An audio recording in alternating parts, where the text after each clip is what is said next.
ने किया खुलासा, 2 गिरफ्तार, 1 फरार। जी हां, अयोध्या जिले में बीती 7-8 जून की रात में थाना पूरा कलंदर के ग्राम माफिया दार का पूर्वा अंजना स्थित गन्ने के खेत में एक शव मिला था, जिसका खुलासा करते हुए सोमवार को एसएसपी शैलेश पांडे ने बताया कि कोतवाली अयोध्या के रामपुर हलवारा निवासी विकास यादव का पुत्र लगभग बालक राम यादव 7 जून को अपने एक मित्र के साथ वैवाहिक कार्यक्रम में जाने के लिए बाइक से निकला था और दूसरे दिन भी वापस घर नहीं आया। तो परिजनों ने इनके लापता होने की तहरीर पुलिस में दी थी, जिस पर पुलिस को जांच के दौरान थाना पूरा कलंदर में माफीदार का पूर्वा अंजना में गन्ने के खेत में उसका शव बरामद हुआ था। इस संबंध में परिवारजन ने अज्ञात के खिलाफ हत्या की आशंका जाहिर करते हुए तहरीर दी थी, जिस पर पुलिस ने जब गहनता से घटना को संज्ञान में लिया तो पता चला कि विकास की हत्या हुई है। इस संबंध में पुलिस ने ग्रामीणों से पूछताछ के दौरान पता चला कि गांव में अंजना गांव की एक लड़की से प्रेम संबंध था, जिसके कारण वह अक्सर गांव में मिलने आता था, जिनकी भनक गांव वालों को हुई तो उन्होंने विकास को कहा दोबारा जब गांव में आए तो अच्छा नहीं होगा। बीती 8 जून की रात में फिर वह उनसे मिलने के लिए गया। इस दौरान गांव वालों ने उनको एक साथ देख लिया और अन्य ग्रामीणों को भी बता दिया, जिस पर ग्रामीणों ने युवक को दौड़ाया और इस दौरान कहीं पैर फंस गया और जमीन पर गिर गया, जिसके बाद बबलू निषाद, कैंडी पुत्र अजय कुमार निषाद, रामजीत निषाद, ओम प्रकाश निषाद, लल्लन निषाद ने उन पर लाठी डंडों से प्रहार करके उसको मौत के घाट उतार दिया और वहां से फरार हो गए। दूसरे दिन युवक का शव गांव के ही एक गन्ने के खेत में मिला, जिस पे पुलिस ने बबलू व रामजीत को हिरासत में लेकर पूछा तो जिसमें पूरी घटना सामने आ गई। वहीं घटना की सामयिक तीसरा अभियुक्त लल्लन निषाद अभी भी फरार है, पुलिस उसकी तलाश में जुटी है। एसएसपी ने बताया कि जल्द ही पुलिस तीसरे अभियुक्त को भी गिरफ्तार कर लेगी। पुलिस ने घटना का खुलासा करके हत्या में शामिल लाठी को भी बरामद कर दोनों अभियुक्तों को जेल भेज दिया है। इस दौरान SP city Vijaypal Singh, CO Ayodhya, SO Pura Kalandar Rajesh Singh, SOG team भी मौजूद रहे। 7 जून को विकास यादव नाम का व्यक्ति वो अपने घर से एक वैवाहिक निमंत्रण में जाने ताकि अपने एक रिश्तेदार के साथ निकला था और रात तक वो वापस नहीं आया। उसके बाद जब परिजन ने पुलिस को सूचना दी तो पुलिस और परिजन मिलकर उनकी तलाश किए। तलाश के दौरान अंजना गांव के बाहर खेत में उस युवक की डेड बॉडी मिली थी। तत्काल इसमें अभियोग पंजीकृत किया गया। उस समय तक परिजनों को ये नहीं मालूम था कि घटना किसके द्वारा कारित की गई है या किसके द्वारा कारित की जा सकती है। अज्ञात में अभियोग पंजीकृत हुआ। एसपी सिटी, सीओ अयोध्या और इंस्पेक्टर पूरा कलंदर की टीम क्राइम ब्रांच के साथ मिलकर इसका सफल अनावरण की और इसमें 2 अभियुक्तों को, जिनके नाम बबलू निषाद और रामजीत निषाद है, इनको गिरफ्तार करके जेल भेजा जाए। एक अभियुक्त लल्लन अभी फरार है, जल्द ही हम उसको भी गिरफ्तार करेंगे। घटना के पीछे के मोटिव के बारे में जब जानकारी की गई तो ये पता चला कि विकास अपनी प्रेमिका से मिलने उस गांव में गया था। इन दोनों में आपस में बातचीत हुई थी और मिलने का स्थान तय किया गया था। जब ये लोग एक साथ बैठे थे तभी ये गांव के तीनों युवकों ने देखा इनको देखते ही वो लोग भागे। जो युवती थी वो अपने घर चली गई और इन लोगों ने, जो विकास थे, उनको इन्होंने पकड़ लिया और लाठी से उनकी गर्दन को दबाई, जिससे उनकी मृत्यु हुई। उसके बाद ये सभी वहाँ से भाग गए थे। पुलिस टीम ने इसका सफल अनावरण किया, 2 अभियुक्तों को गिरफ्तार किया। एक अभियुक्त जो शायद अभी शेष है, उसको भी जल्दी पुलिस गिरफ्तार करेगी। आगे की कार्रवाई इसमें प्रचलित। 7 तारीख को युवक अपने घर से निकला था। उसकी डेड बॉडी जो है 8 तारीख दिन में मिली थी।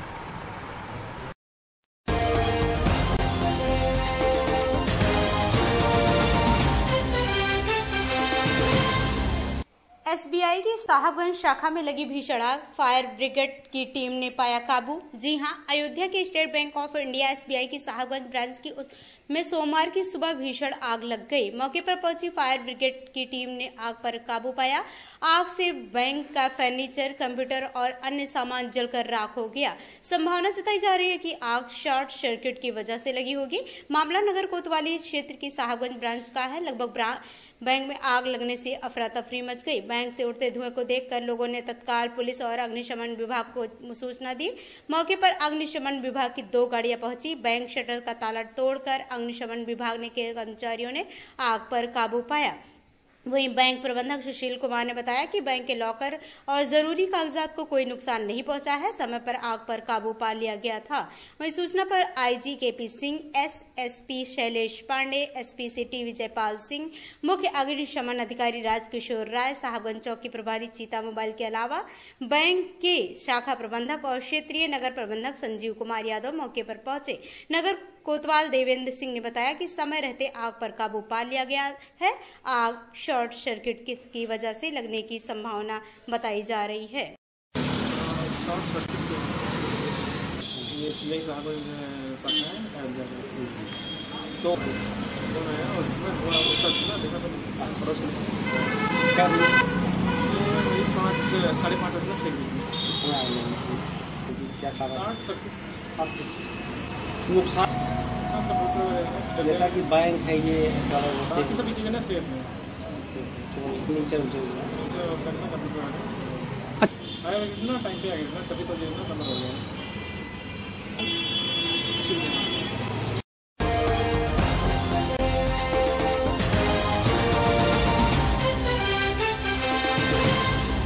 शिल्पी फार्मेसी का हुआ उद्घाटन। जी हां, अयोध्या के वजीरगंज जनौरा मोड़ के पास शिल्पी फार्मेसी का विधिवत पूजा पाठ के साथ सोहन लाल गुप्ता द्वारा उद्घाटन किया गया।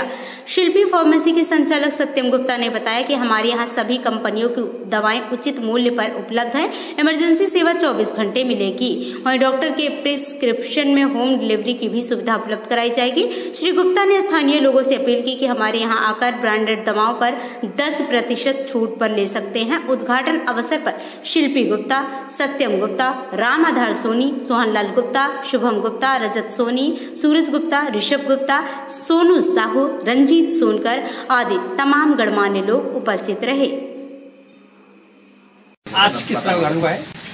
जी, आज शिल्पी फार्मेसी का उद्घाटन हुआ है। आपका वजीरगंज चौराहा पे जनौरा मोड़ पे आपकी शिल्पी फार्मेसी है। यहाँ सभी प्रकार की दवाई उपलब्ध है, जैसे कि बच्चों का सिरप, पाउडर, क्रीम से लेके आदि दवा उपलब्ध है एंड OTC आइटम उपलब्ध है।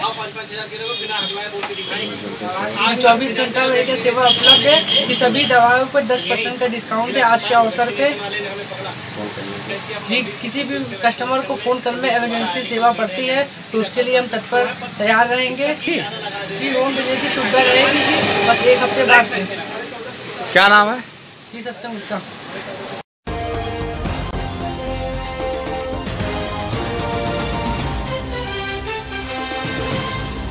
डिप्लोमा इंजीनियर संघ द्वारा 1 दिवसीय विशाल धरना जारी।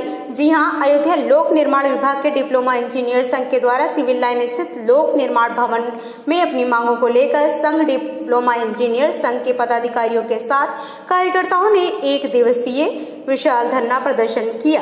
वहीं इंजीनियर संघ के अध्यक्ष ई रामानुज ने बताया कि हमारे विभाग अध्यक्ष के मनमानी, उसकी हठ धर्मिता के खिलाफ हम सभी का आंदोलन जारी है और अगर 16 जून तक मांगे नहीं पूरी हुई तो 17 जून को हम सभी साथी मंडल स्तर पर धरना प्रदर्शन करने के लिए बाध्य होंगे। इस धरने में डिप्लोमा इंजीनियर संघ के तमाम पदाधिकारी के साथ कार्यकर्ता भी शामिल रहे।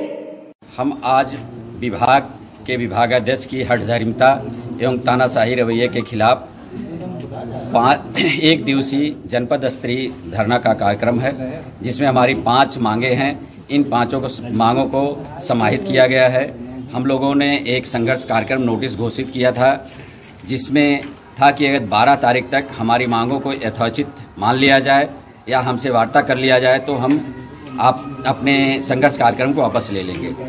अन्यथा की स्थिति में हम 13 तारीख को 1 दिवसीय धरने का कार्यक्रम हम जनपद स्तर पर रखे हैं। क्या नाम है आपका? रामानुज मौर्य, क्षेत्रीय महामंत्री डिप्लोमा इंजीनियर संघ।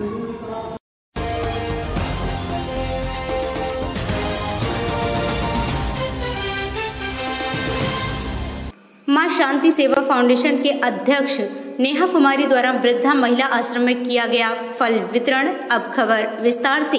अयोध्या मां शांति सेवा फाउंडेशन की अध्यक्ष नेहा कुमारी, संरक्षक वसंत राम के नेतृत्व में अपनी संस्था के पदाधिकारियों के साथ राम की नगरी अयोध्या स्थित वृद्ध महिला आश्रम पहुंचकर वहां पर रह रही वृद्ध निराश्रित महिलाओं को चाय, बिस्कुट, नमकीन, फल देकर तुक्कों को बांटने का कार्य किया गया। वहीं संस्था के संरक्षक वसंत राम ने कहा कि मेरी मां कैंसर की वजह से दुनिया में नहीं है, मैं उनकी याद में यहाँ पहुंचकर इनके साथ चाय नाश्ता करके अपने साथ समय बिताता हूं और उनके साथ बिताया हुए समय में बहुत ही सुकून मिलता है। मैं अपनी संस्था की ओर से इस आश्रम में जो भी सहयोग होगा पूरा करने की कोशिश करूंगा। और इसी कड़ी में वृद्धा महिला आश्रम की मीना अवस्थी अध्यक्ष ने कहा कि मेरे आश्रम में 44 बुजुर्ग महिलाएं हैं जिनकी सेवा करने का सौभाग्य प्राप्त हुआ है। इस अवसर पर विनय कुमार मौर्य, श्रीमती प्रतिभा कुमारी, आरती देवी, काउंसलर नीलम श्रीवास्तव के साथ मां शांति सेवा फाउंडेशन के पदाधिकारियों के साथ कार्यकर्ता भी शामिल रहे।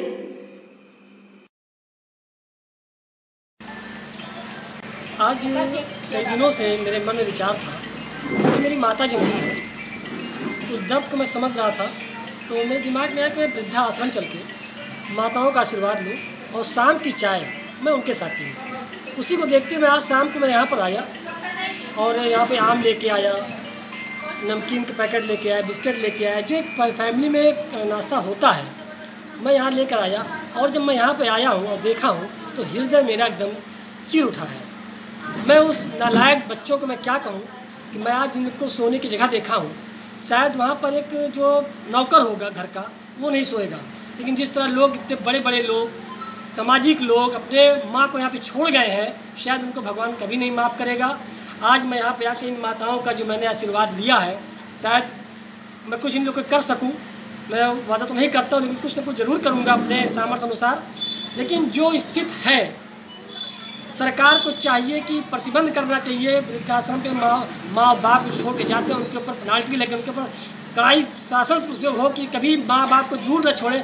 जो माँ बाप बचपन से पाल के उनको तब बड़ा करके किए, आज उन माँ को, पिता को छोड़ गए इस अनाथ आश्रम में, जहाँ पे इस गर्मी में सिर्फ पंखे के सिवा कुछ नहीं है।